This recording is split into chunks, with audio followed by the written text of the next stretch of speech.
안녕하세요. 오늘도 사연살롱을 찾아주셔서 감사합니다. 2년 전 파혼을 경험한 여성이에요. 살다 보면 만남도 있고 이별도 있기 마련이지만 여자에게 파혼은 그저 이별이 아닌 흠집으로 남는 것 같아요. 하자가 있어서 반품된 물건처럼요. 하지만 이런 주위의 반응은 그나마 참아 넘길 수 있었어요. 제가 정말 참을 수 없었던 건 파혼을 당하면서 상대방에게 받은 모멸감과 배신감이었어요. 특히 제 부모님이 상대방 부모에게 받았던 멸시와 인격적 폭력은 자식으로서 도저히 참아 넘길 수 없을 정도였죠. 한동안 멘탈 클리닉에 다니며 상담 치료를 받아야 했을 정도로요. 그런데 하늘이 무심하지는 않다고 저와 부모님께 그런 만행을 자행했던 인간들에게 통쾌한 복수를 할 기회가 있었지 뭐예요. 그것도 받은 거에 고부러 쳐서 말이죠. 저희 부모님은 학교 앞 떡볶이 장사를 시작으로 요식업에 종사하게 되셨어요. 원래 아빠는 태권도 사범이었는데 사고로 다리를 다치시는 바람에 태권도 도장을 접어야만 했죠. 당장 생계가 걱정됐던 엄마는 적금을 깨서 그 돈으로 포장마차를 구입해 떡볶이 장사에 나섰죠. 언젠가 엄마가 그러시더라고요. 무식하면 용감하다고? 그땐 정말 창피한 거고 뭐고 생각할 겨를이 없었어. 당장 뭐라도 하지 않으면 굶어 죽을 판이었으니까. 머릿속에 우리 세 식구 먹고 사는 것 외엔 아무 생각도 없어서 그랬나. 너무 절박해서 그랬나. 막무가내로 용기를 냈던 것 같아. 하지만 평소 음식 솜씨 좋기로 소문난 엄마였지만 초창기에는 파리만 날려야 했어요. 게다가 길거리 장사다 보니 단속반이 뜨면 장사를 접어야 했죠. 그래도 엄마는 강하다고 포기하지 않고 비가 오든 눈이 오든 심지어 한파주의보가 내린 날에도 엄마는 포장마차에 나가 떡볶이를 파셨어요. 그 후 3번의 수술 끝에 일상생활이 가능해진 아빠까지 엄마를 도와 떡볶이 장사에 나서면서 수입은 조금씩 늘어갔고 3년 뒤쯤에는 근처에 조그마한 가게를 얻을 수 있었죠. 저희 부모님은 입버릇처럼 자신들은 성실한 것 외엔 재산이 없다시며 밤낮 가리지 않고 일을 하셨어요. 덕분에 그리 목이 좋은 가게가 아니었음에도 개업한 지 반년이 되기도 전에 입소문이 퍼져 손님이 끊어지지 않을 정도가 되었어요. 엄마는 늘 제게 다른 부모들만큼 해준 게 없어서 미안하다고 하셨지만 저에게는 열심히 사는 부모님의 모습만큼 큰 가르침도 없었어요. 나도 모르는 사이 그런 부모님을 보고 배울 수 있었으니까요. 이날 이때까지 단 한 번도 지각이나 결근이 없는 것도 다 부모님을 보고 배워서 그런 거니까요. 부모는 자식의 거울이라고 하잖아요. 부모가 아무리 많은 재산을 물려준들 그 재산을 지킬 힘과 성실함이 없다면 제대로 지킬 수나 있겠어요? 그런 점에서 볼 때 저희 부모님은 제게 정말 큰 재산을 주신 거였죠.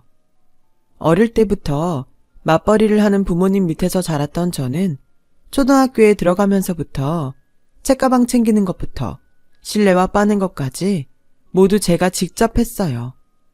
환경이 아이를 어른스럽게 만든다는 말처럼 말이죠. 부모가 내 바람막이가 돼주는 대신 저는 부모님께 기쁨을 드리고 싶다는 생각에 공부도 열심히 했고요. 사실 이런 말을 하면 재수없다고 할지 모르지만 누구 말대로 제겐 세상에서 공부가 제일 쉬웠어요. 내가 하는 만큼 성적이 나오고 내가 하나 둘 알아갈 때마다 세계가 확장되는 기분이 들었거든요. 거기서 오는 쾌감도 만만치 않았고요. 그래서 공부를 열심히 했던 것 같아요. 공부에 흥미를 가지다 보니 성적은 알아서 따르더라고요. 별다른 사교육을 받지 않아도 말이죠.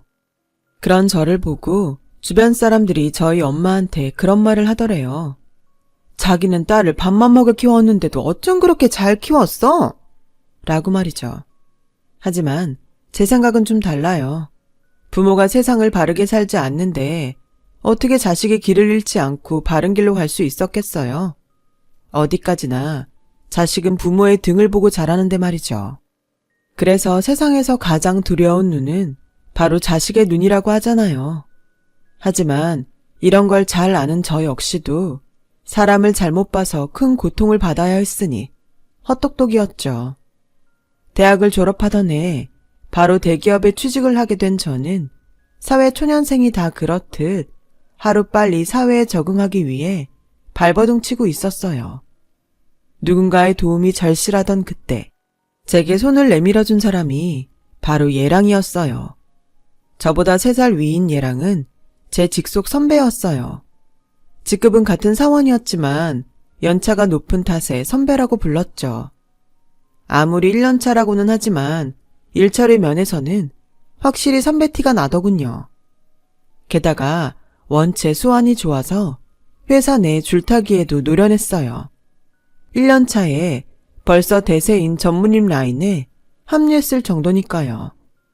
그때는 몰랐지만 직장인에게는 어떤 줄을 잡느냐에 따라 그 직장이 평생 직장이 되느냐, 등골만 빼먹히는 헬 직장이 되느냐가 달려있더라고요.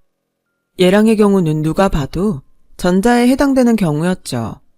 신입인 저는 아직 줄을 볼 눈도 갖춰지지 않은 상태라 그게 얼마나 대단한 건지 몰랐지만요. 그래서 부모님께 배운 대로 자리에서 열심히 제 몫을 다하는 게 최선인 줄 알았어요. 그런데 3개월쯤 지나 보니 노력과는 상관없는 이유로 능력이 평가되는 것 같더라고요. 부모의 재력이었죠. 대리 진급이 있던 기간이었는데 제가 보기에 가장 일도 잘하고 성실했던 선배가 대리 진급에서 떨어진 거예요.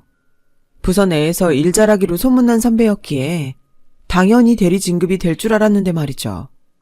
그런데 예랑이 그러더라고요. 자기는 그 선배가 떨어질 줄 알았다고요. 입사 면접 볼 때 그랬다는 거야. 자긴 개천에서 난 용이 되겠다고. 쥐뿔도 없는 집에서 자기 하나 바라보고 온갖 터드레인 일 다 하고 사신 부모님을 위해서라도 회사에 뼈를 묻겠다는 각오로 일하겠다고 말이지. 근데 심사한 사람들이 나중에 뒤에서 뭐라고 했는지 알아? 종신노비 하나 들어왔다고 했대. 저런 애들은 승진에 누락돼도 지가 부족해서 그런 거라고 믿고 더 열심히 노력할 놈들이라고. 지발로 회사를 나갈 일은 없으니 죽어라 부려먹으면 그만이다 이거지. 사회가 그래. 더는 개천용 신화도 없지만 개천 출신인 것조차도 감춰야 무시 안 당하고 살 수 있다고. 그런 면에서 선배가 순진했던 거지. 선배 일이 남의 일 같지 않았어요. 마치 제 미래를 보는 것만 같았거든요. 부모의 가난이 자식에게 족쇄가 된다니 너무 가혹하잖아요. 분하긴 했지만 그 일 이후 회사에서 집 얘기는 하지 않았어요. 겁도 났고 괜히 제 부모님이 사람들 입에 오르내리는 게 싫었거든요. 그래서 아무도 저희 집이 식당을 하는 걸 모르고 있었죠. 그런데 꼬리가 길면 밟힌다고 쉬는 날 부모님 가게에서 일을 도와드리는 걸 예랑한테 들킨 거예요. 점심 먹으러 밖에 나왔다가 엄마랑 잠깐 통화를 했는데 그 대화를 예랑이 듣고 눈치를 챈 거였죠. 얼마 전 예랑한테 대리 승진에 누락된 선배 얘기를 들었던 터라 내심 몸을 사리고 있었는데 말이에요. 근데 예랑이 의외의 말을 하지 뭐예요. 난 집밥에 대한 추억이 없어. 엄마가 해준 밥을 먹은 기억이 없거든. 늘 파출 아줌마가 해주는 밥이나 식당 밥을 먹고 자랐으니까. 서영 씨는 어때? 어머님이 식당을 하실 정도면 음식 솜씨도 꽤 있으실 것 같은데 뭘 제일 잘하셔? 잡채요. 엄마 잡채는 아무리 먹어도 질리지가 않거든요. 그 말을 들은 예랑의 눈빛이 왠지 쓸쓸해 보였어요. 평소 누구보다 당당하던 남자가 보인 의외의 모습에 저도 모르게 동정심이 일더군요. 제가 그럴 처지는 아닌데 말이죠. 예랑은 저희 엄마가 만들어주신 잡채를 한번 먹어보고 싶다며 저를 졸라 저희 식당에 들렀어요. 엄마는 회사 선배라는 말에 메뉴에도 없는 잡채를 만들어주셨죠. 그리고는 집밥처럼 한 상 거하게 차려주셨어요. 그러자 얘랑은 밥을 2그릇이나 먹어가며 엄마가 내주신 반찬을 싹 먹어치웠어요. 앞으로 집밥하면 이 맛을 떠올리게 될 것 같다면서 말이죠. 그 말에 신이 난 엄마는 반찬을 싸서 얘랑 손에 들려주었어요. 그리고는 반찬이 다 떨어지면 언제든 와서 가져가라고 하셨어요. 마치 집 떠나 사는 자식 챙기듯 말이죠. 얘랑은 알겠다고 하고는 돌아갔어요.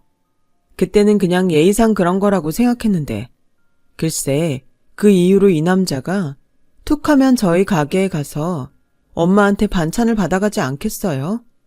저희 부모님께 용돈도 찔러드리면서요. 얘랑이 어찌나 넉살이 좋은지 모르는 사람이 보면 꼭 우리 부모님 자식인 줄 착각하겠더라니까요. 대충 눈치채셨겠지만 구렁이 담 넘듯 저희 부모님과 친분을 쌓은 얘랑과 저는 얼마 뒤 연인 사이로 발전하게 되었어요. 물론 회사에는 비밀이었죠. 사내 연애를 하는 건 일반 연애와 달리 조심해야 하는 점이 한둘이 아니지만 반면에 장점도 많았어요. 일단 업무적으로 도움을 주고받을 수 있고 상대적으로 휴가 일정을 맞추기도 용이했어요. 게다가 야근 데이트도 할 수 있으니 일석이조인 셈이었죠. 함께하는 시간이 길어서 그런가 서로에 대해 더 많은 걸 알 수 있었어요. 물론 모든 걸 다 알 수는 없지만요. 2년간 사내 연애를 하던 우리는 얘랑이 대리승진을 하던 해 결혼을 하기로 결정했어요. 좀 이른감이 있었지만 서로에 대한 확신도 있었고 어차피 할 결혼이라면 일찍 해서 빨리 생활을 안정시키는 게 나을 것 같았어요. 혼자 버는 것보다는 둘이 버는 게 내 집 장만도 빠를 것 같았고요. 그런데 얘랑이 그러는 거예요. 집을 전세로 구할까 했는데 엄마가 그냥 아파트를 사주시겠대. 어차피 나중에 유산으로 줄 거 미리 떼어준다고 생각하시겠다나? 30평대를 생각하시던데 어때? 뭐? 30평대 아파트? 순간 제 귀를 의심했어요. 서울 도심에 30평대 아파트라뇨. 솔직히 그때까지만 해도 저는 얘랑의 집 형편을 모르고 있었거든요. 평소 자기 집에 대한 얘기도 없었을 뿐더러 사치도 없고 검소한 편이라 그 정도 재력이 있는 집일 거라고는 생각도 못했으니까요. 제가 이런 소리 하면 복에 겨워 요강 깨는 소리 한다고 하겠지만 솔직히 부담이 됐어요. 저희 집과는 차이가 너무 많이 나니까요. 저희는 아직도 전세를 못 면한 처지였거든요. 부모님께서 조그마한 식당 하나 운영하시며 살아가는 처지인데 자식 신혼집으로 30평대 아파트를 해주는 집하고 상대가 되나요? 그래서 괜히 마음이 불안하더라고요.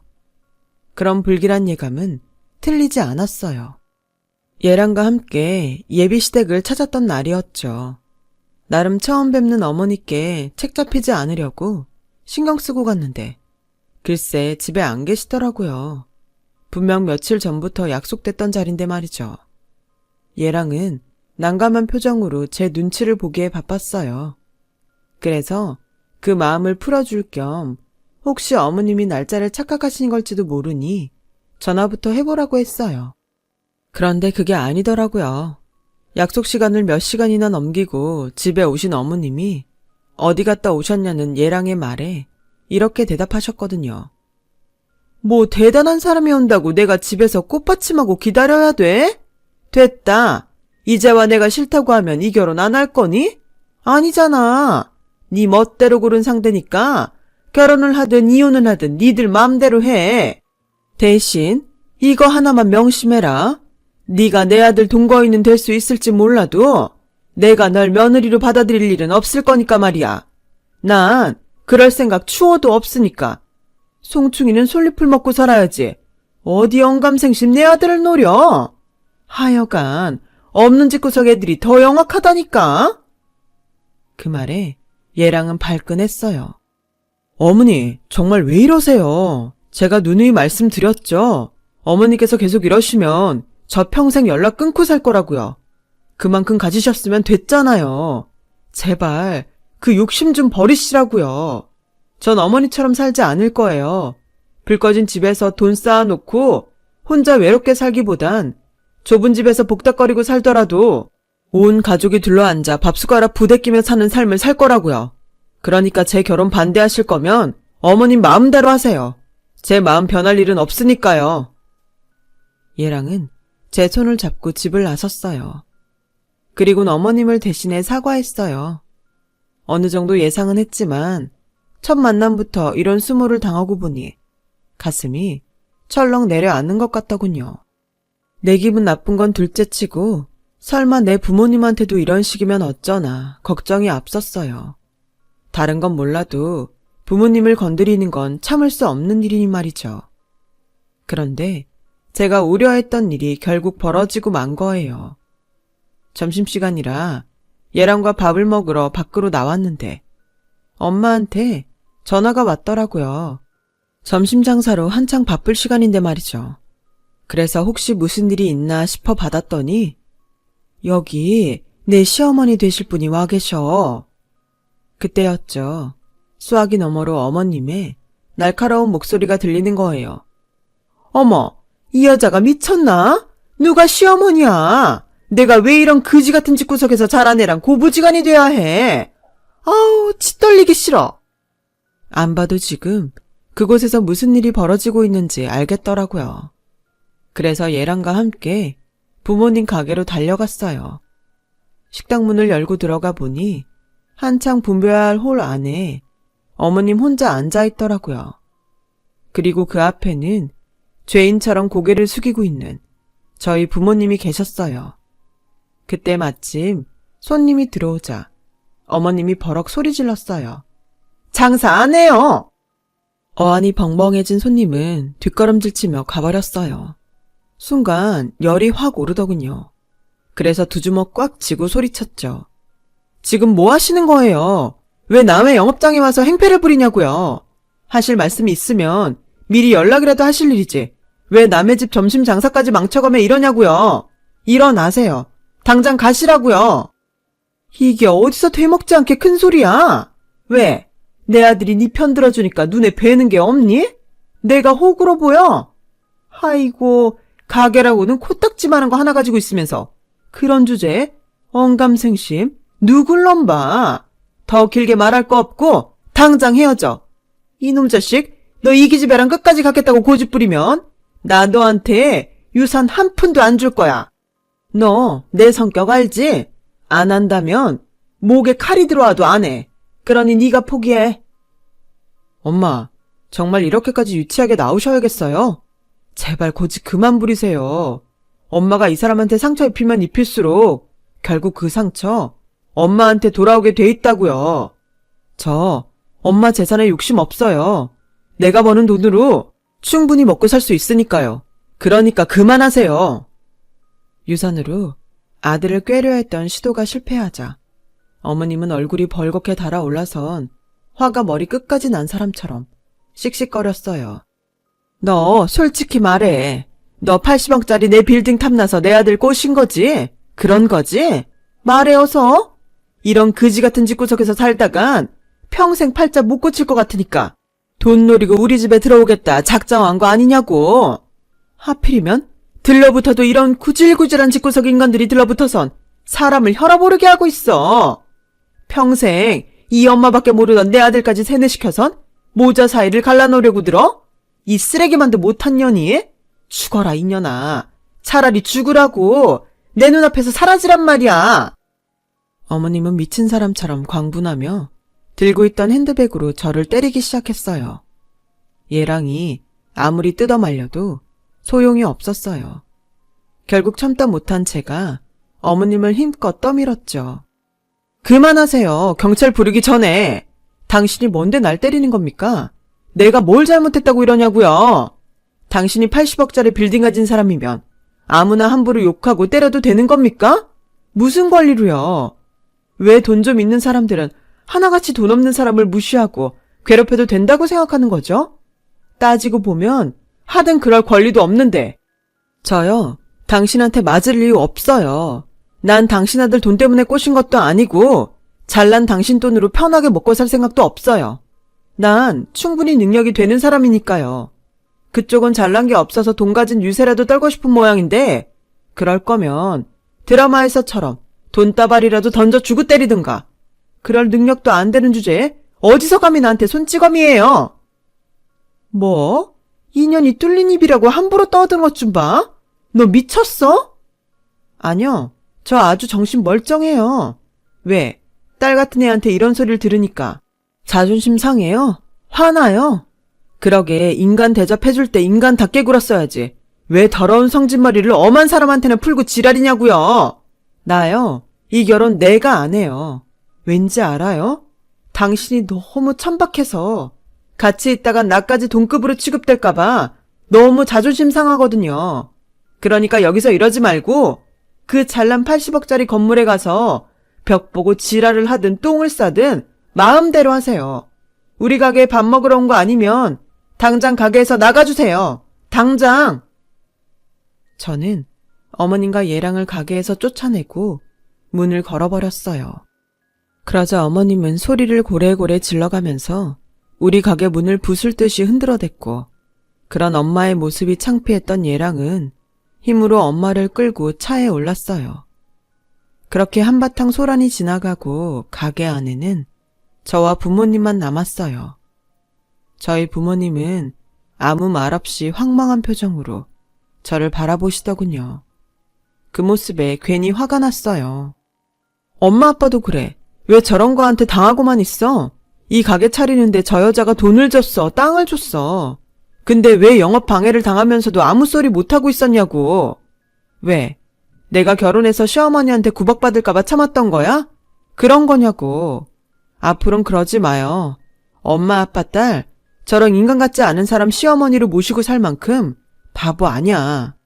돈을 트럭으로 싸매고 와도 내 부모 무시하고 내가 열심히 살아온 인생 부정하는 인간하고는 절대로 같이 못 살아. 평생 자기 밑에 있는 사람 밟고만 살았던 인간들하곤 죽어도 안 엮일 거라고. 저런 것들은 내가 밟히기 전에 먼저 꽉꽉 밟아줄 거야. 그러니까 엄마 아빠도 쫄지 마. 무서울 거 하나 없는 인간들이니까. 아, 그나저나 빈속에 성질냈더니 배고프네. 엄마, 나 배 많이 고프니까 이 집에서 제일 비싸고 맛난 걸로 해줘. 오늘 점심은 내가 쏠 테니까. 그래, 우리 딸, 엄마가 맛있는 거로 해줄 테니 든든하게 먹고 가. 그날 전 엄마가 만들어준 제육볶음에 밥을 2그릇이나 먹고 의기양양하게 회사로 돌아갔어요. 그리고는 예랑한테 정식으로 파혼 선언을 했죠. 이미 갈 때까지 간 상황이라 예랑도 더는 말없이 순순히 받아들였어요. 그리고 몇 달 뒤 예랑은 다른 회사로 이직을 했고 그 후로는 소식을 전혀 들을 수 없었죠. 그렇게 3년의 시간이 흘러 저는 대리로 승진을 했어요. 여전히 라인은 타지 못했지만 대신 제가 갈 길을 묵묵히 걸어가기로 했어요. 그러다 보면 제 진가를 알아줄 사람이 나타날 거라 믿거든요. 일적으로도 남녀관계 쪽으로도요. 그리고 저희 부모님은 목 좋은 곳으로 가게를 넓혀가셨어요. 가게가 넓다 보니 박리담의 전략이 탄력을 받아서 매출도 많이 올랐고 덕분에 직원도 여럿 두게 되었죠. 그런데도 부모님은 초심을 잃지 않으시려고 가격도 안 올리시고 하루도 가게를 비우는 날 없이 열심히 자리를 지키고 계시죠. 그렇게 평소와 같던 어느 날 문제의 사건이 일어난 거예요. 그날은 간만에 부모님 가게로 직원들과 점심을 먹으러 간 날이었어요. 저는 부모님과 상의할 일이 있어서 직원들만 먼저 보내고 남아서 가게 정리를 돕고 있었죠. 점심 장사를 하고 난 후라 설거지거리랑 잔반이 많이 나왔더라고요. 그때였죠. 잔반을 버리려고 뒷마당으로 나간 직원이 비명을 지르는 거예요. 그 소리에 저와 부모님은 뒷마당으로 달려나갔어요. 그런데 거기에 떼국물이 줄줄 흐르는 노숙인 아주머니가 잔반이 가득 담긴 비닐을 손에 쥐곤 직원한테 고래고래 소리를 지르고 있지 뭐예요. 내가 누군 줄 알아? 이래봬도 강남에 80억짜리 건물을 가진 사람이야. 감히 어디서 내 앞길을 막아? 당장 꺼지지 못해? 어디서 많이 듣던 그 목소리에 저와 부모님은 두 눈을 의심할 수밖에 없었어요. 불과 몇 년 전까지만 해도 온 몸에 명품을 휘두르고 지내던 전 예랑의 엄마가 거지꼴을 하고 있었으니까요. 저희 엄마는 도대체 이게 어떻게 된 거냐며 예랑의 엄마를 달래 안으로 데리고 들어갔어요. 그리곤 직접 음식을 만들어 점심상을 차려주었죠. 그러자 예랑 엄마는 눈치를 살피며 개걸스럽게 밥을 먹기 시작했어요. 사흘을 굶었더니 눈에 뵈는 게 없어서 잔반통을 뒤졌다더군요. 도대체 어떻게 된 거냐고 물었더니 빌딩에 공실이 많이 나서 이자와 세금 낼 돈도 안 나오자 건물을 팔아 한창 유행하던 코인을 샀던 모양이에요.